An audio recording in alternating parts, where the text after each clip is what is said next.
Fala, meus amigos, fala, minhas amigas, sejam muito bem-vindos a mais uma entrevista aqui do Imagenscast. Quem fala aqui, como sempre, é o Manu. Antes da gente começar a nossa entrevista, eu peço para que você se inscreva aí no canal, verifique sua inscrição, se já é inscrito ou inscrita, ative as notificações para não perder nenhum dos nossos envios. Nos siga aqui nas redes sociais, no Twitter, Instagram, Facebook. Deixa o like já adiantado, porque com certeza o papo vai ser muito legal. Quem quiser e puder contribuir com o nosso trabalho via Pix é muito importante.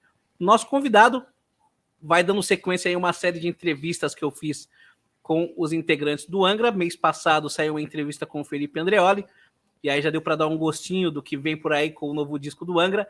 E dando sequência, a gente entrevista agora um dos guitarristas da banda, Marcelo Barbosa. Marcelo, prazer ter você aqui novamente, sempre uma felicidade ter você aqui. Obrigado por aceitar o convite.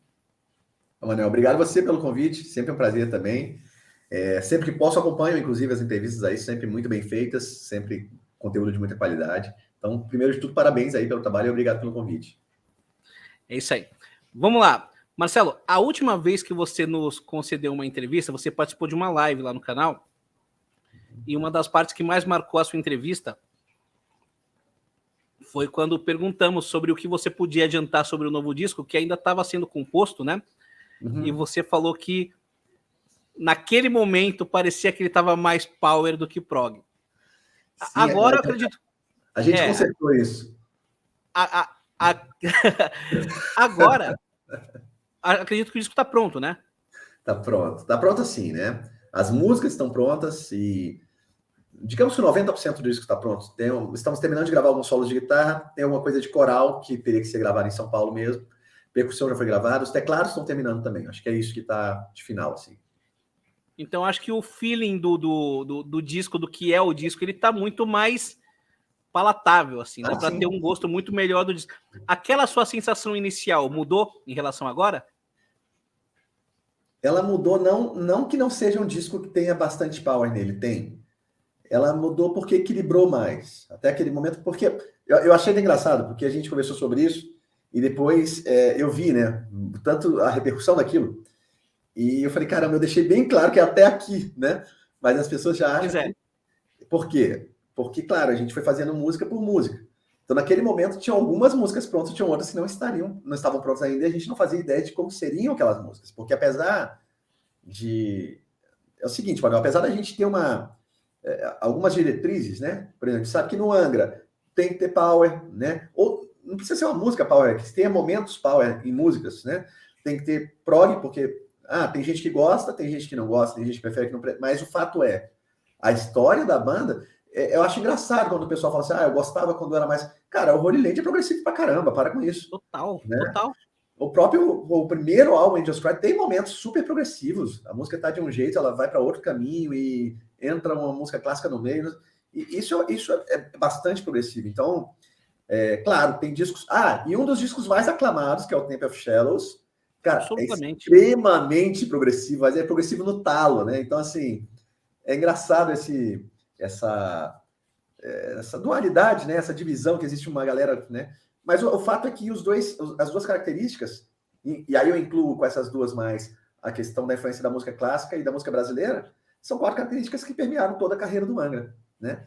Queira ou não, goste ou não, sempre esteve ali. Talvez em alguns discos tenha flertado mais com um, mais com outro, mas de maneira geral, sempre teve pelo menos esses 4 elementos aí, né? E o que eu ia dizer é que quando a gente compõe um álbum, especialmente, né? Vou falar por mim aqui, mas acredito que falo pela banda. Não existe, assim, um rascunho no qual você diz assim, olha, esse disco vai ser prog pra caramba, ou vai ser extremamente voltado pro, sei lá, pro thrash metal, não sei. Né? Na verdade, é muito do momento, é muito do que as pessoas estão ouvindo naquele momento, de como as pessoas estão se sentindo, é uma realização, é uma expressão do momento. E que momento é esse, né? A gente acabou de sair de uma pandemia, ficou parado um tempão, voltou e tal. Não tem como, se você realmente trabalha com música de forma artística, porque a arte é expressão, é uma forma de expressão, não tem como isso não sair nas músicas, de alguma forma, né? E claro, você usa uma linguagem que você domina para expressar o que você quer expressar. Né? Se fosse um cantor de reggae, seria outra coisa, seria de outro jeito. Então eu penso que, bom, sendo um pouco mais, se deixar eu falo demais aqui, sendo mais sucinto, né, tentando resumir aí a resposta, eu acho que agora equilibrou um pouco mais, tá? Tem duas baladas lindas no disco, uma bem balada mesmo, uma balada que não é tão balada, mas também é mais leve. Tem tem uma música étnica, assim, bem a onda Angra mesmo, que tá linda, maravilhosa. Tem os seus momentos prog, sim, como o nome, tem Magic Mirror, tem Silence Inside, né? E tem bastante coisa também, bem powerzão. Inclusive, como eu disse, não necessariamente a música inteira, inclusive momentos nessas músicas que eu estou citando também, sabe? Então eu acho que eu tenho a impressão que vai ser um grande disco, assim, que a galera vai curtir bastante, porque tem muitos momentos inspirados, assim, muito inspirados. Então, a gente está bem orgulhoso do resultado que tá ficando. Legal, legal. E o Angra, Marcelo, é uma banda que já tem 30 anos de estrada, né? É uma banda que não tem muito o que provar. Sim. Assim, tem muita tranquilidade e maturidade em relação a quando começar um novo processo de um novo disco. Qual que foi o start para começar esse novo processo? Qual foi o momento no qual todos concordaram que, ok, agora é o momento da gente reunir ideias e lapidar elas e ir para o estúdio gravar? Cara, esse disco ele foi... Bom, fazer um disco em banda é sempre desafiador. E esse em especial, a gente começou a falar... Bom, não se sabia quanto tempo ia durar a pandemia, né? E a gente precisava de um disco novo, já estava na hora de lançar um disco novo. Começou uma pandemia mundial que, no começo, todo mundo achou que ia durar um mês, depois 6 meses, né? Ficou naquela... Não, então vamos esperar a gente poder estar junto. Vamos esperar a gente poder estar junto. Quando deu mais ou menos um ano, a gente viu que não tinha uma perspectiva tão clara de quando ia acabar e falou, cara, vamos tentar começar isso. Um pouco antes a gente começou a tentar fazer a distância, o processo fluiu, mas não tanto. A gente percebeu que quando a gente estava junto a coisa rendia muito mais. E aí eu comecei a ir a São Paulo, fui umas 2 ou 3 vezes, para estar pelo menos com o Rafael e com o Felipe, e às vezes só com o Rafael, lapidando ideias já, né? E só que com o Fábio morando na Europa, no meio de uma pandemia, e não podemos esquecer que o Bruno já estava morando também em Los Angeles, né?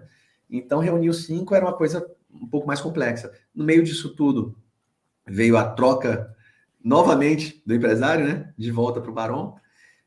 E aí sim, eu acho que também tá... Isso aí, eu acho que é César o que é de César. Eu acho que o Barão, ele tem uma energia de realização muito forte. Ele é aquele cara que pega, faz, acontece.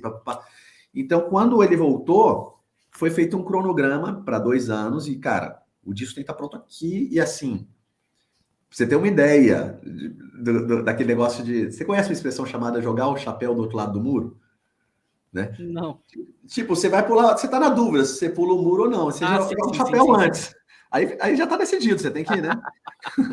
E foi isso que foi feito. Foi marcado com o produtor, tá? E foi marcado com os estúdios, pago, adiantado, o que tinha que pagar. E ó, agora é isso e acabou. Você tem que estar pronta nessa data, porque a gente começa a gravar aqui, né? E aí, por isso foi corrido, mas também só por isso aconteceu da forma como aconteceu. A gente não teria... certamente nós não teríamos parado a vida por tanto tempo para fazer uma força-tarefa e realizar esse projeto, né? Legal. O processo do Omni, ele foi bem conjunto e eu vi os reports e algumas ideias que eu vi nos reports acabaram não entrando no disco. Teve alguma coisa que vocês reaproveitaram dessas sessões, não? Teve. Bom, teve muitas coisas, para falar a verdade. Inclusive, uma música inteira, né? A gente tinha uma música que tinha sido apelidada de Balada Barbosa, porque eu que levei a música, né? E a gente fez tudo, levamos ela para a Suécia. Chegou lá, o Jens não curtiu. Não curtiu a música de jeito nenhum, até porque a letra, ela era uma letra muito positiva, e ele é um cara do metal, tipo, cara, que isso, que tem esperança, que, pô, isso é brega, que... E aí, o Rafa fez uma leitura muito interessante, ele falou, cara, o cara nasceu e viveu a vida inteira no país onde não tem fome, onde não tem uma disparidade social. Para ele, isso é cafona, tipo... E ele tentou explicar isso, porque, cara, no Brasil a gente precisa de esperança pra caramba. Tem muita gente numa situação, assim, a maioria do país está numa situação de que se não tiver esperança, o cara se mata, né? Então a gente quer passar essa mensagem também de que a vida vale a pena sim, de que é possível, né?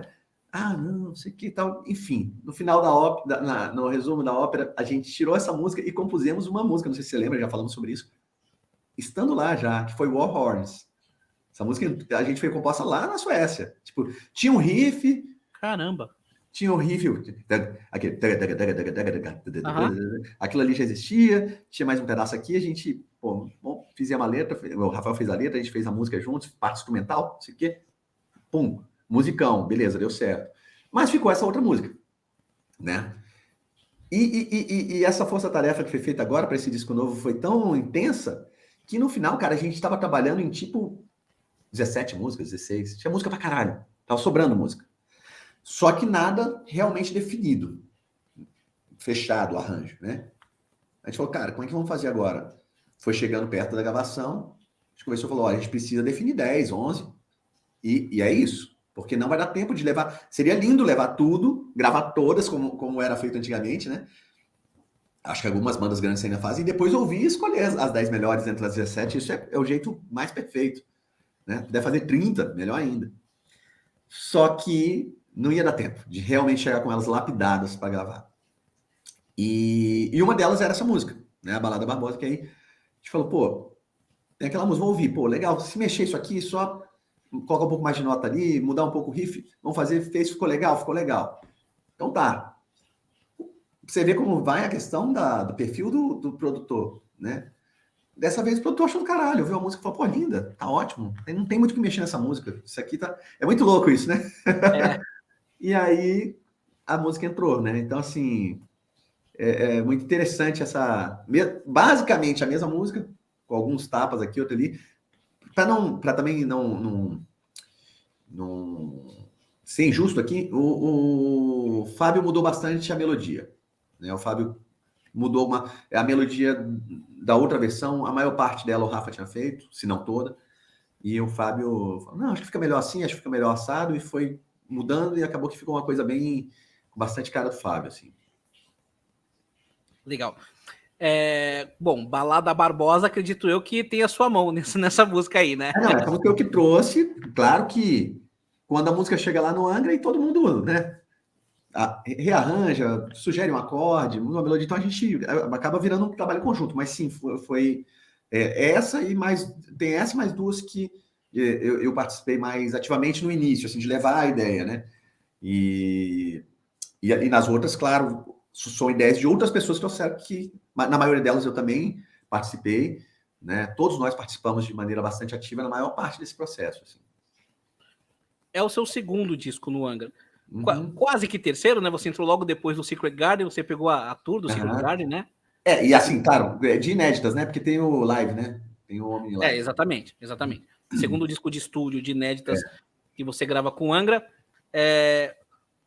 O quão mais à vontade você se sente hoje do que você sentia na época do Omni? Se é que você acredita que hoje você está mais à vontade? Não, eu acredito que sim. Eu acho que... Bom, existe uma questão de entender como o processo funciona, porque cada banda funciona de uma maneira específica. E se você não entende isso e não aceita isso, de certa forma, não que você não possa dar a sua opinião e questionar certas diretrizes, mas hoje em dia, depois de, cara, eu entrei em 2015, a gente está falando de 7 anos, vai fazer 8 anos, né? A gente se conhece melhor, eu entendo melhor toda a dinâmica, e mais do que isso, a dinâmica desse disco e a dinâmica da banda como um todo mudou muito de lá para cá. Né? Hoje a banda funciona de uma maneira que eu considero, e acho que posso falar por todos também ali, mais harmoniosa, assim, mais, sabe, uma coisa um pouco mais mais equilibrado até, sabe? E isso é muito bom. Então eu acredito que com relação a isso, foi um processo ainda melhor, sendo que não foi ruim o processo do Omni, foi muito bom também. Mas o que mais teve de diferença é que foi mais corrido, né? Então houve aí da minha parte em especial, né? Eu estava passando por outros momentos aqui, outros projetos, outras coisas e coisas pessoais também. Em alguns momentos foi difícil a questão de lidar com a questão da ansiedade, assim, aquela coisa do deadline, muito tempo fora de casa, meses e meses com uma mala, tipo, indo de um canto para outro, sem voltar em Brasília. emendando turnê com composição, com mixagem não, perdão, com gravação, composição. Então, foi desafiador em alguns momentos. Em alguns momentos foi desafiador para mim.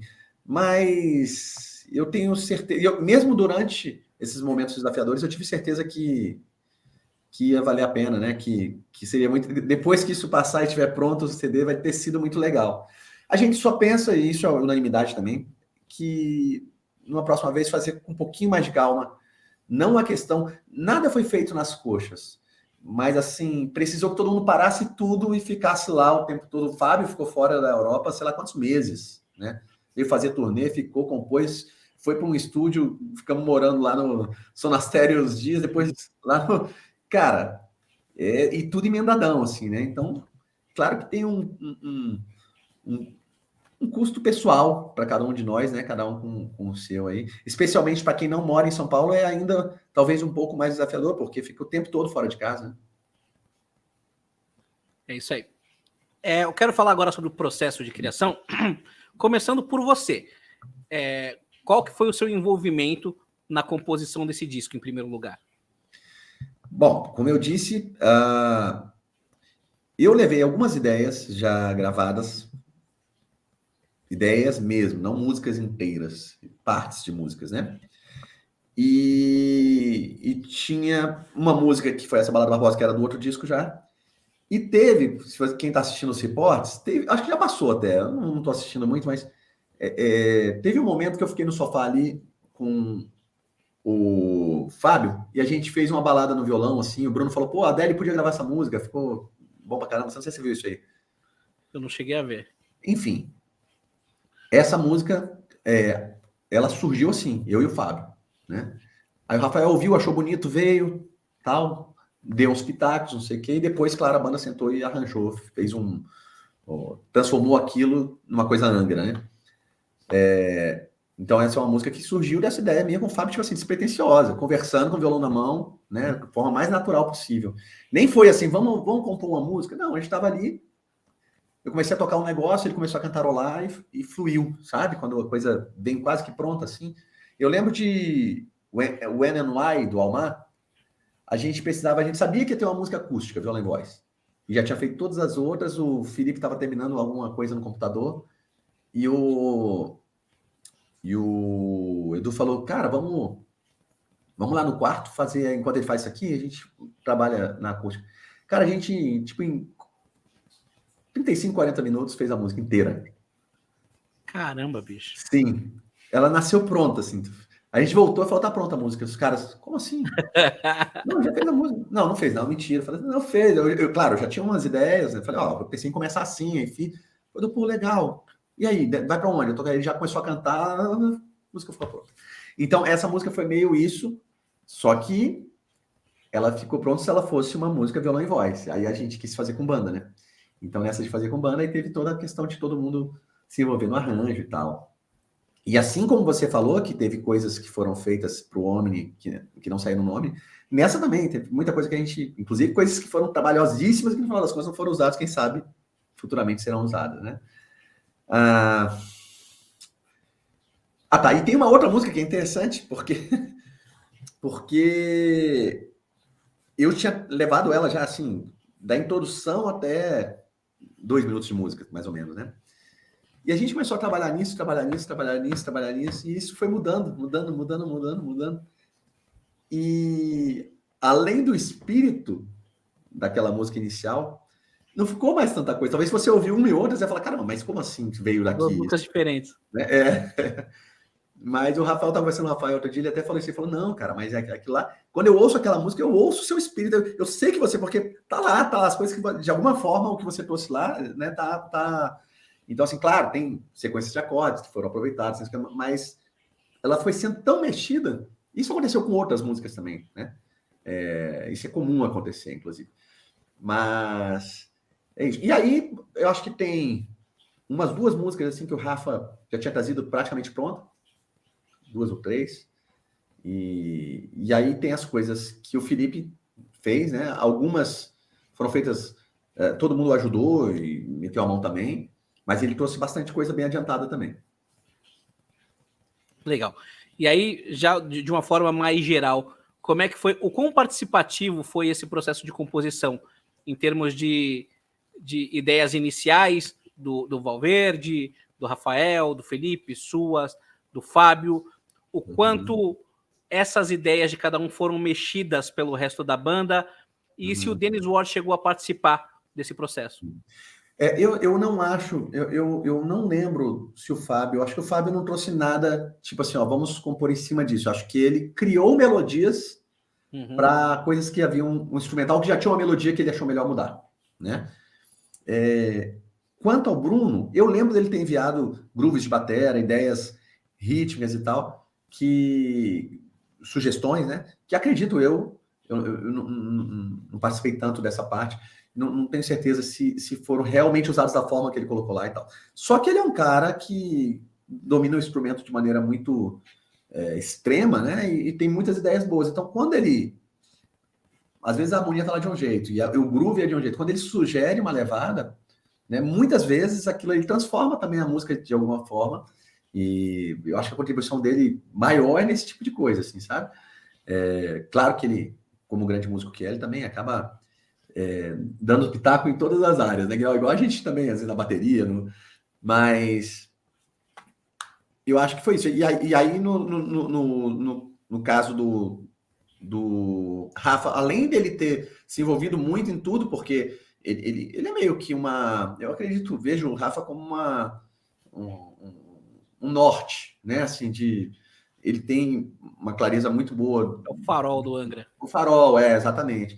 Então ele se envolveu em tudo, mas teve coisa que ele, não lembro se 2 ou 3, que assim, a música estava pronta, tipo, deixei uma coisinha aqui, outra ali, mas estava tão bem organizada já a ideia, né, que depois, claro, quando a gente pôde estar já com o produtor, ele mudou muita coisa, recortou aqui, não, o refrão que faz só uma vez, faz só a metade do refrão aqui, né, esse tipo de coisa, ele se meteu bastante e, pasme, tem letra feita por ele. Olha só. Ele ajudou nas letras, Não só ajudou, como tem letra que eu acho que ele fez. Tem uma letra, eu acho que ele fez quase toda. Se não toda. Se eu não, o Rafa que vai saber te dizer isso. Eu não participei do processo de letra. O Rafa, inclusive, ele me estimula muito. Ele fala, cara, você lê pra caramba, sabe sobre um monte de assunto. Escreve a letra, cara. Vamos começar a escrever. E aí me deu várias dicas e tal, mas eu achei que não era o momento ainda, sabe? Tipo, eu ainda não me sinto... É uma coisa com a qual eu luto faz tempo, assim. Eu acho que quando eu era adolescente, tentei escrever umas coisas, mas achei ruim. E aí, sabe quando vem uma trava e você fala, eu não sei fazer isso, deixa eu fazer essa outra coisa aqui, né? Quem sabe hoje em dia se eu tentei. E aí nunca mais tentei também, então... Olha só. É. Dennis Ward. Uhum. Como é que foi para você trabalhar com o Dennis? Uhum. Como é que você diferencia o processo de trabalho do Dennis ao processo de trabalho do Jens? O quanto você acha que ele agregou além da letra, porque parece que ele se envolveu bastante mesmo com o processo, você falando isso, Sim. mas principalmente em relação às guitarras. O quão diferente foi trabalhar com ele em relação às guitarras, aos arranjos e a sonoridade de guitarra em relação ao último trabalho da banda. Legal. Bom, Dennis, foi um prazer, né? Espero ter outras oportunidades de trabalhar com ele. Ele é um cara incrível, um cara que tem um ouvido, eu não sabia, mas ele tem um ouvido assim apuradíssimo para tudo, sabe? Tipo assim, ele ouve cada detalhe de afinação, de nota, tem um monte de coisa acontecendo ali, ele consegue identificar, pô, tem um negocinho que tá fora do tempo aqui. Isso aqui, ó. Aquela coisa bem, ele é muito bom nisso, ele tem um ouvido incrível. Detalhe, tá? Eu acho o meu ouvido bom. Então, para eu estar dizendo isso, é porque realmente é um negócio diferenciado, um negócio... Né? Claro, ele se treinou, ele é produtor, né? O que ele faz é isso, é identificar coisas que estão fora do lugar que deveriam estar, né? Mas, então, ele treinou isso a vida inteira, não é o caso de nenhum de nós da banda, mas eu já trabalhei com outros produtores, né? E ele me chamou bastante atenção nisso. Olha, cara, é interessante, é muito interessante, porque... Foi um trabalho incrível, tem sido um trabalho incrível que ele está fazendo, mas é bem diferente da abordagem do Jens, né? O Jens é um cara mais extremamente focado profissional, não que não vou usar a palavra profissional, fica parecendo que estou dizendo que o Denis não é profissional. Ele é muito impessoal, sabe? Muito tipo, naquela hora que está trabalhando ali. Foco no trabalho e tal. Muito mais chato, não no sentido de chatice, mas no sentido de minucioso, criterioso, sabe? Você diria que ele é mais científico do que artístico? Acho que sim. Acho que foi boa a sua definição. Tá? Apesar dele, eu gosto muito do resultado artístico que ele obtém, mas sim, acho que ele é mais técnico, científico, né? E aí, o que eu notei, o Jens, ele é mais prático, o Denis é mais prático, ele, plugou lá as coisas, chegou num som de guitarra, beleza, é esse som, vamos embora. Claro, tinha levado uns puta amplificador, não sei o que, o som tava bom mesmo, mas coisa mais rápida, assim, mais, né? Feito isso, a gente gravou todas as bases, todas. E às vezes eu falava, cara, mas aqui tem um teminha. Não, vamos, eu quero garantir as bases, vamos gravar todas as bases. Gravar todas as bases, beleza. Gravar somzinho. Então, vamos gravar agora guitarras adicionais. Aí ele saiu enchendo de guitarras com efeitos, com coisas que criassem camadas para dar tridimensionalidade ao som. E aí sim, tinham coisas que não tinham sido compostas. Ele falava assim, pronto, aqui, ó, nessa parte aqui, ó, tem que ter uma guitarra aqui. O que você pensa? Aí você, não sei, acho que talvez, sabe? Aí então, não é isso, faz outra coisa. Mais agudo. Aí, meio na hora, você tem que estar respondendo ali ao que, né? E às vezes ele sugeria também, faz uma coisa meio... Você sabe, Radiohead, sei, aquelas guitarrinhas, legal, tal. E aí vai, né? Então isso no caso do...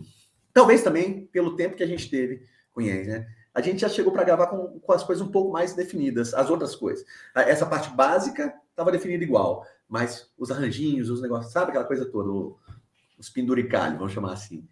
E foi muito legal, porque a gente teve esse tempo de, como posso dizer, de vivenciar cada etapa, de estar ouvindo ali, porque quando você cria uma guitarra adicional na demo é uma coisa, quando você já tem o som do disco, a influência é outra, aquilo te impacta de uma maneira diferente, né?